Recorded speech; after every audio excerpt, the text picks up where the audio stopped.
আসসালামু আলাইকুম, good morning টেক্সেন।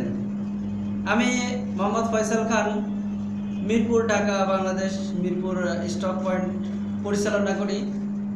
আজকের বেস্ট স্টকিস্ট হিসাবে আমি অ্যাওয়ার্ড পেয়েছি।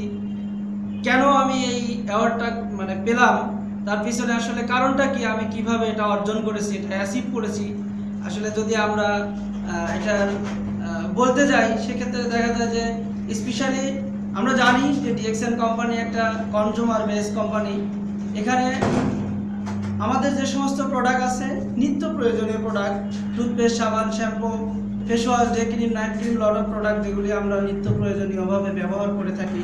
সুতরাং এই ব্যবহারযোগ্য কনজিউমার যদি আমরা বৃদ্ধি করতে পারি, দিনে দিনে আমাদের বিজনেস বেড়ে যাবে এবং এরকম অ্যাওয়ার্ড আমরা সবাই একসময় পেতে পারবো। এটাই আমি মনে করি যে আজকের এই অ্যাওয়ার্ড পাওয়ার, এই বেস্ট স্টকিসের অ্যাওয়ার্ড পাওয়ার পিছনে এটাই স্পেশালি একটা কারণ, যে যত বেশি আমরা ভোক্তা কনজিউমার তৈরি করতে পারবো এবং ব্যক্তিগত পিভি যত বেশি তৈরি করতে পারবো, অন্তত 3900 পিভি অর্থাৎ 3900 পিভি আমরা যত বেশি বেশি করতে পারবো এবং করাইতে পারবো।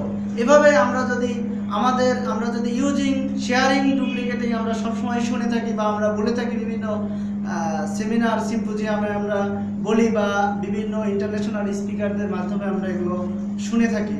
সুতরাং আমরা সবসময়ই বলবো, এটা একটা সেলিং বিজনেস না, এটা একটা শেয়ারিং বিজনেস। আমরা যত বেশি ভোক্তা তৈরি করতে পারবো, যত বেশি শেয়ারিং করতে পারবো, তত বেশি আমরা প্রোডাক্ট সেলিং করতে পারবো, তত বেশি আমাদের বিজনেস হবে, তত বেশি ইনকাম হবে এবং আমরা সুন্দরভাবে এরকম অ্যাওয়ার্ড, বাংলাদেশ না শুধু ইন্টারন্যাশনালি আমরা বিভিন্ন জায়গা থেকে অ্যাওয়ার্ড গ্রহণ করতে পারবো। এই আশা আকাঙ্ক্ষা ব্যক্ত করেই আজকের এই সুন্দর প্রোগ্রামের মাধ্যমে সকলকে ধন্যবাদ জানিয়ে, আজকে দেশান বাংলাদেশ প্রাইভেট লিমিটেডকে ধন্যবাদ জানিয়ে, সকলকে বিভিন্ন দূর দূরান্ত থেকে, বাংলাদেশের বিভিন্ন জেলা থেকে আগত স্টকিস্টদেরকে আন্তরিক ধন্যবাদ জানিয়ে আমি আমার কথা শেষ করছি। আসসালামু আলাইকুম, গুড মর্নিং টেক্সেন।